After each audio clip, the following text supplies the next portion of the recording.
Bienvenido a Relatos Más e Historias Interesantes, conociendo las verdaderas historias de los hechos que han perpetrado los seres humanos durante nuestra existencia en este pequeño planeta. Romanos 3. 23 al 24.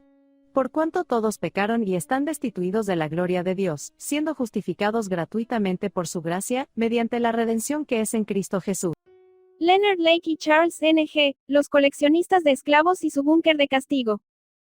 Esta pareja criminal raptó, torturó y mató a 25 personas para rodar una snuff movie. Si no lo haces, probablemente te llevaremos a la cama, te violaremos, te asesinaremos y nos libraremos de tu cuerpo, amenazó Leonard a Kathy para conseguir que la joven fuese su esclava sexual. Ese era el precio que tenía que pagar a cambio de su libertad. Un sacrificio que la llevó directamente a la muerte, al igual que otras 24 personas más.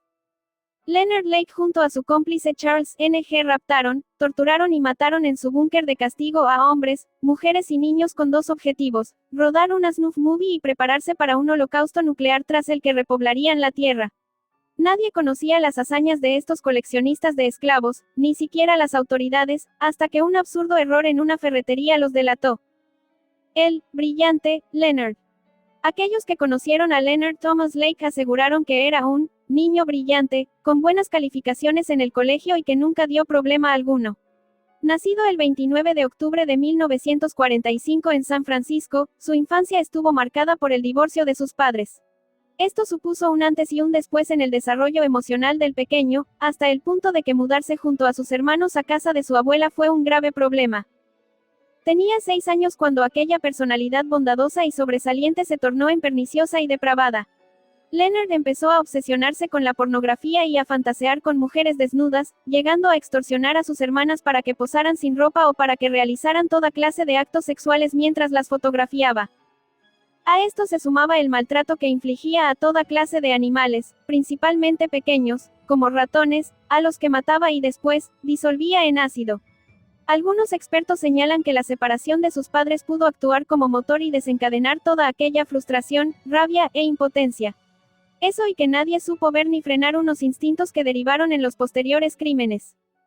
Tras su graduación en 1964, Leonard se alistó en el Cuerpo de Marines de los Estados Unidos y estuvo en la Guerra de Vietnam, donde sufrió un colapso delirante, y le diagnosticaron un trastorno esquizoide de la personalidad. Tras darle de alta, volvió a casa. Entrada la década de los 70, el joven, conmocionado por sus vivencias bélicas, abandonó los estudios y se fue a vivir a una comuna hippie en la costa oeste para experimentar el amor libre. Allí conoció a su primera mujer, quien tras descubrir que rodaba películas pornográficas caseras decidió dejarlo. Durante este tiempo, alternaba su vida en la comuna con su profesión delictiva, era ladrón de coches. Hasta que lo pillaron y pasó unos meses en prisión. Al salir, se mudó a otro asentamiento hippie al norte de California y conoció a su segunda esposa, Claralyn Balas, con la que compartía sus aficiones sexuales por la pornografía. La propia Claralyn protagonizó alguna de las películas amateur que rodó. Así permanecieron 8 años hasta que Leonard quiso dar un paso más para hacer realidad sus fantasías más salvajes. En 1983, Leonard, movido por su constante paranoia a sufrir una guerra nuclear, construyó una especie de búnker que le salvaría de un holocausto inminente. Lo hizo en la cabaña que la familia de su esposa tenía en el bosque, después de que el propietario del rancho donde residían les echase. Fue en aquella época cuando asesinó a su hermano Donald y a su amigo Charles Gunnar, del que se apropió de su identidad durante años. Los asesinatos se produjeron en dicho búnker ahora reconvertido en una mazmorra de castigo. Fueron los primeros de una larga lista que aumentaría gracias a un cómplice, Charles N.G., al que conoció tras poner un anuncio en una revista de wargamers, aficionados a juegos de guerra, donde buscaba más víctimas. Cuando quedaron, Leonard se dio cuenta que había encontrado a la horma de su zapato con sus mismas inquietudes sádicas. Charles, el cleptómano. Nacido en Hong Kong en 1969, en el seno de una familia adinerada, Charles N.G. fue educado en la más estricta disciplina bajo las órdenes de un padre autoritario que buscaba hacer del joven un hombre de éxito. Sin embargo, cuanto más peleaba su padre por enderezarlo, peor se portaba el niño. Apenas estudiaba, sus notas eran pésimas y se pasaba el día viendo películas de Bruce Lee, algo que el progenitor no soportaba y que derivó en más de una paliza. La reacción de Charles, ser aún más rebelde y destructivo. Aquella sublevación, tan propia de su edad, traspasó los límites y le llevó a delinquir. Ya desde muy joven no podía evitar robar cualquier cosa y a cualquier persona. Por este motivo, fue expulsado de un par de internados y se mudó a Estados Unidos. Aquella actitud tampoco le benefició a la hora de responsabilizarse de su comportamiento. Por ejemplo, fue el causante de un accidente donde atropelló a una persona, pero en vez de ayudar a la víctima, se dio a la fuga. De hecho, para evitar pagar una indemnización, decidió alistarse en la Marina, al igual que Leonard, mintiendo en la solicitud y eludiendo cualquier juicio.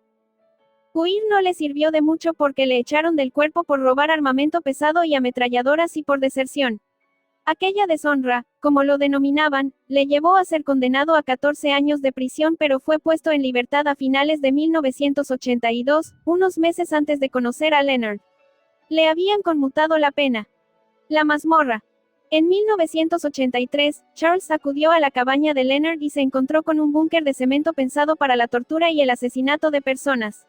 Cada estancia estaba dividida en habitaciones de apenas 3 metros cuadrados cada una, con un cubo y papel higiénico. Allí encerraban a todas las víctimas, tanto hombres, como mujeres y niños, a los que previamente secuestraban y convertían en esclavos. Una vez atados, les obligaban a seguir una serie de normas.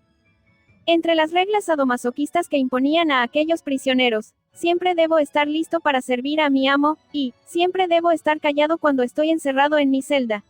Unas frases que fueron encontradas en uno de los diarios de Leonard.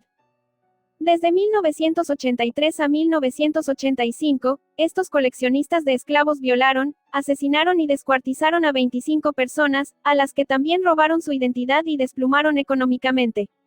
Era una especie de preparación por si tenían que repoblar la tierra. Respecto a los planes que efectuaron, nos encontramos con la llamada Operación Miranda, por la que convirtieron el búnker en un escenario físico para mis fantasías sexuales. Seguridad para mí y mis posesiones y protección limitada contra la lluvia radiactiva, decía Leonard. Lo que quiero es una pareja sexual lista para usar, confesaba en uno de sus vídeos caseros. Esclavo, no hay forma de evitarlo, insistía. La edad de sus siervos oscilaba entre los 12 y los 20 años, aunque también asesinaron a los bebés de algunas víctimas, a las que elegían por vivir en los aledaños. Esa era la única conexión entre todos ellos, la proximidad. A partir de ahí, Charles y Leonard mataron a familias enteras, como la de Lonnie Bond y Brenda O'Connor con su hijo de 2 años, o jovencitas a las que engrilletaban, torturaban, violaban brutalmente, para después asesinarlas, disolverlas en varios productos químicos y esparcir sus restos en el exterior. En algunas de las cintas snuff recuperadas tras su detención, se puede escuchar a los asesinos decir a una víctima, puedes gritar como los demás, pero no te sirve de nada. Eran auténticos sádicos. El error.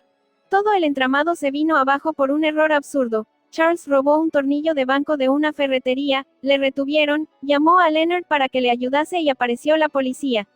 El hongkonés logró huir, pero el norteamericano no pudo, se identificó con el nombre de un hombre desaparecido y todo se precipitó. Los agentes registraron su coche y hallaron una pistola con silenciador, propiedad de otro hombre, también desaparecido. Aquello fue suficiente para detenerlo y registrar su propiedad. Allí localizaron 20 kilos de huesos y cenizas humanas, de al menos 12 personas, cintas de vídeo con violaciones y torturas reales, documentos de identificación y tarjetas de crédito de varias personas, diarios personales mencionando los asesinatos y una mazmorra repleta de objetos destinados a toda clase de vejaciones. Ante esta cantidad de pruebas, Leonard aprovechó un descuido durante el registro, escondió varias pastillas de cianuro entre su ropa y, al llegar a prisión, se las tomó. Murió sin ser juzgado, al contrario que su cómplice, Charles Ng, quien pese a huir de la ferretería, finalmente fue encontrado en Canadá y extraditado 6 años después para ir a juicio. Este se produjo en 1999 después de retrasos burocráticos atribuidos a la defensa del acusado.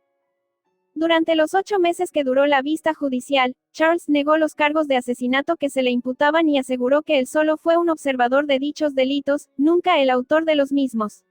Según el asiático, Leonard fue quien planeó y cometió cada secuestro, violación y asesinato, pero siempre sin su ayuda. Nadie le creyó, las pruebas eran irrefutables.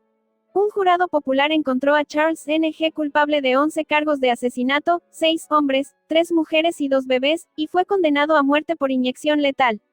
Desde entonces, su lucha ha sido retrasar lo máximo posible su ejecución. De hecho, aunque actualmente está en el corredor de la muerte de la prisión estatal de San Quintín de California, Charles continúa apelando, por lo que todavía hoy no existe una fecha definitiva para efectuar el veredicto. Todos los asesinos se dejan llevar por el enemigo de nuestras almas llevando a cabo su propósito, que es la destrucción del ser humano. Como persona consciente de lo que nos rodea debemos siempre buscar de Dios. Y cuando llegue en pensamiento de hacer maldad debemos clamar a Cristo para que nos liberte de todo mal. Sea sabio y prudente, busque de Dios. Él es el único que tiene la respuesta a todas las inquietudes humanas. Gracias por mirar mi contenido, nos vemos en la próxima con nuevo material.